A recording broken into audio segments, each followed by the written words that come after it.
Welcome to vTalkInsight, Risk Sentiment Daily for February 11th, 2026. Global markets are wrestling with a powerful AI investment boom on one side and increasingly late-cycle macro and geopolitical risks on the other. Today we will unpack how that push and pull is shaping risk sentiment and what it may mean for portfolios.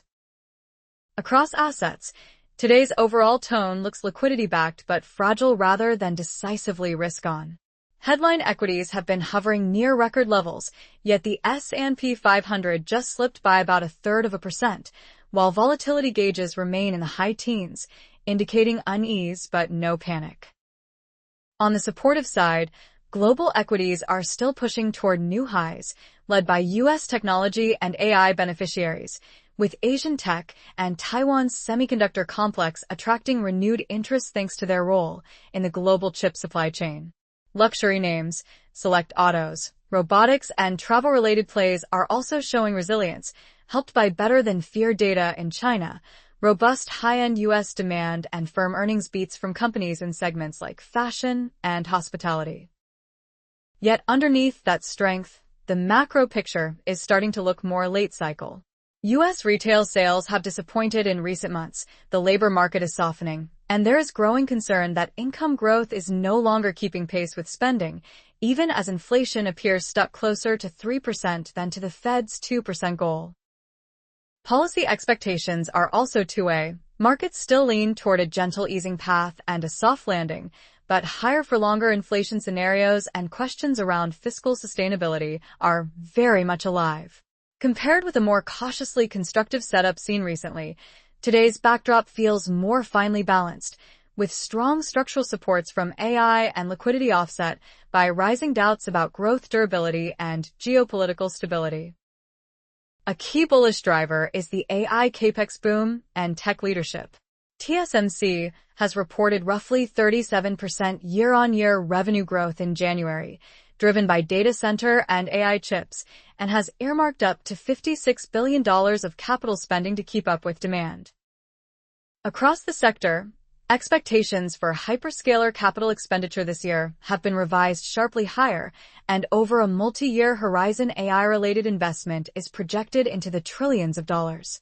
Major technology platforms, from cloud providers to robotics and auto manufacturers, are deploying capital aggressively into data centers, semiconductors, and automation, with Hyundai's humanoid robot and strong share performance a good example of how markets reward credible AI stories.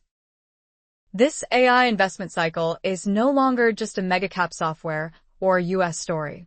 Asian tech markets, especially those with heavy hardware and semiconductor exposure like Korea and Taiwan, are drawing flows on the back of attractive valuations and policy support, while emerging markets positioned for AI-related manufacturing and infrastructure are expected to benefit into 2025.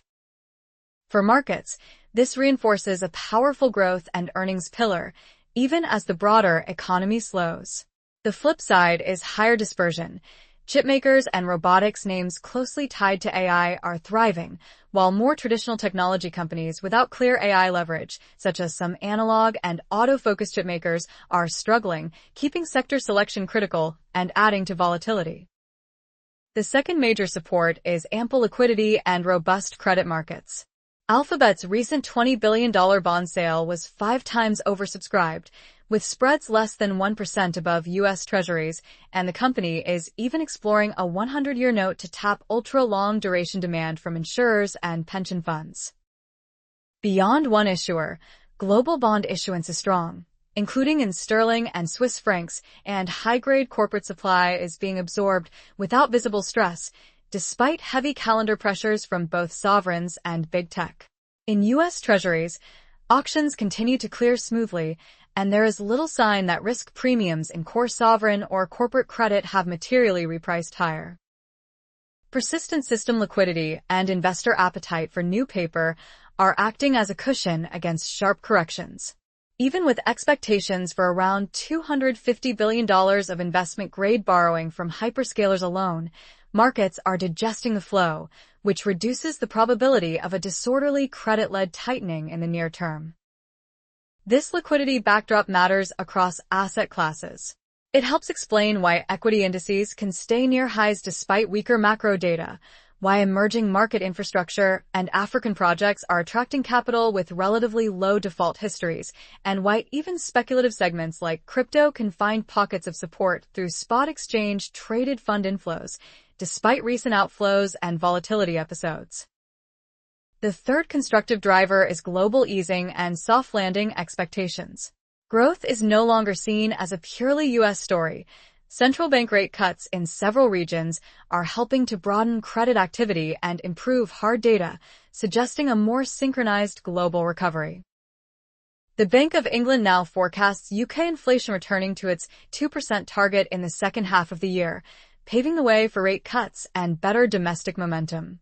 In the U.S., markets still lean toward multiple Federal Reserve cuts over the coming year, supported by real-time inflation indicators that point lower and expectations that components like owners' equivalent rent will ease. This policy backdrop supports a narrative of slowdown without recession.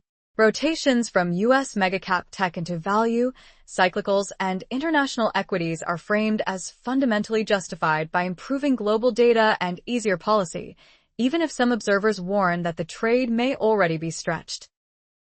Recent consumer spending indicators, such as a 5% year-on-year rise in January outlays across income cohorts, reinforce a Goldilocks scenario for now, where growth is solid enough to support earnings, but soft enough to keep easing on the table.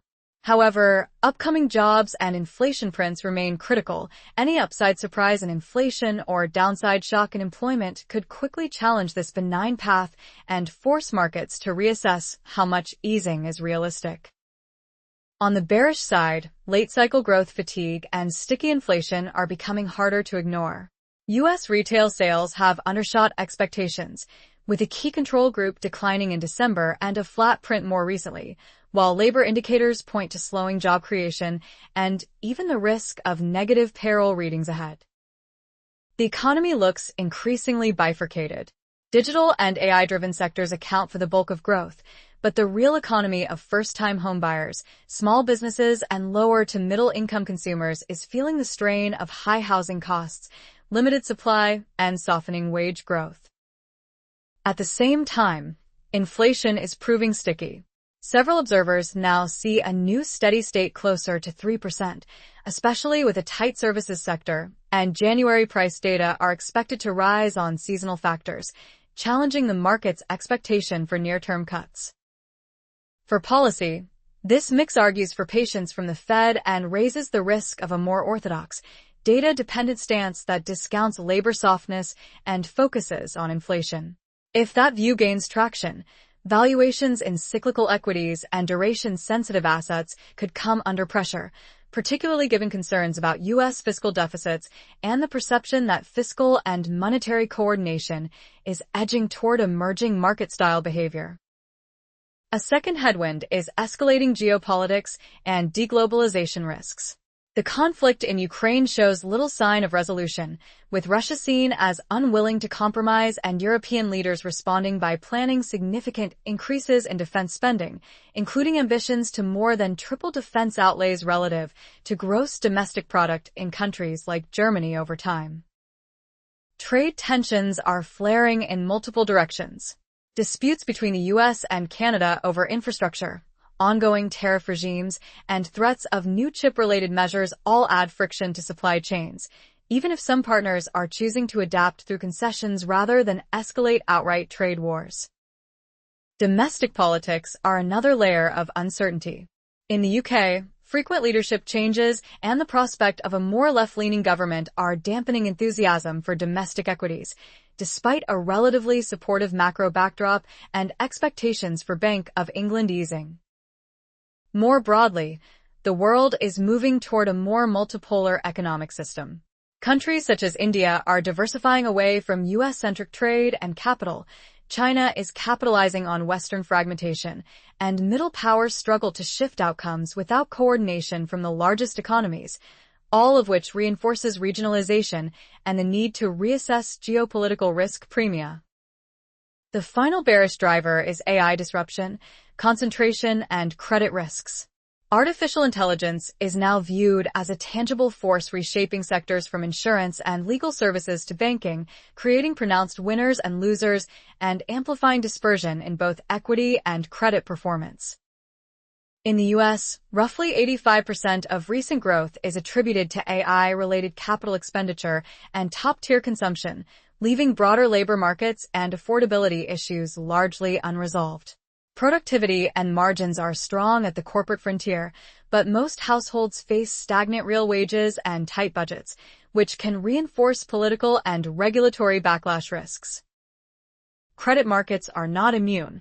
In adverse AI disruption scenarios, leveraged loan default rates could rise by 6 to 7 percentage points and private credit defaults by up to 9 percentage points, particularly in sectors where business models are challenged by automation and new platforms. Signs of exuberance are already visible, such as the prospect of a 100-year tech bond and fragile rallies in momentum trades including certain tech names, crypto, and precious metals. Episodes like the record crypto liquidation event, which drove out market makers and thin liquidity, highlight how rapidly volatility can spike when positioning is crowded and funding conditions shift. Pulling this together, risk sentiment today is balanced between powerful structural supports from AI investment, abundant liquidity and expectations of a gentle global easing cycle, and rising challenges from late-cycle macro fatigue, inflation that is slow to return to 2%, and a more fractured geopolitical landscape. The interplay between these forces points to markets that can remain resilient, but are prone to sudden rotations and bouts of volatility, particularly as upcoming jobs and inflation data, policy signals, and geopolitical headlines arrive. This video is for information only and is not investment advice. Visit and subscribe to vTalkInsight.com for latest interactive market insights.